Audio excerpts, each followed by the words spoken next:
So crazy director Sukumar Pushpa 2తో ఎంత సంచలనం సృష్టించాడో మీకు అందరికీ తెలిసిందే కదా. సో ప్రెసెంట్ నెక్స్ట్ మూవీ అయితే రామ్ చరణ్తో ఉంటున్న విషయం మీకు అందరికీ తెలిసిందే కదా. సో ప్రెసెంట్ రామ్ చరణ్ అయితే సో బుచ్చిబాబు డైరెక్షన్లో మూవీ అయితే ఉంటుంది.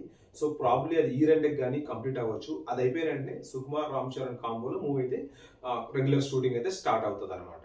సో ఇంట్రెస్టింగ్ ఫ్యాక్ట్ ఏంటంటే ఆల్రెడీ సుకుమార్ ఇంతవరకు ఏ హీరోయిన్ కూడా తన మూవీలో రిపీట్ చేయడం అనమాట. ఆర్య నుంచి స్టార్ట్ అయితే సో ఇంతవరకు మన పుష్ప 2 వరకు సో ఏ హీరోయిన్ కూడా రిపీట్ ఉంటుంది అనమాట. సో కొత్త హీరోయిన్ తీసుకుంటాడు. సో ఇంట్రెస్టింగ్ ఫ్యాక్ట్ ఏంటంటే ఈ రామ్ చరణ్ సుకుమార్ కాంబినేషన్ లో రష్మిక మందన హీరోయిన్ గా ఫైనల్ చేశారంట.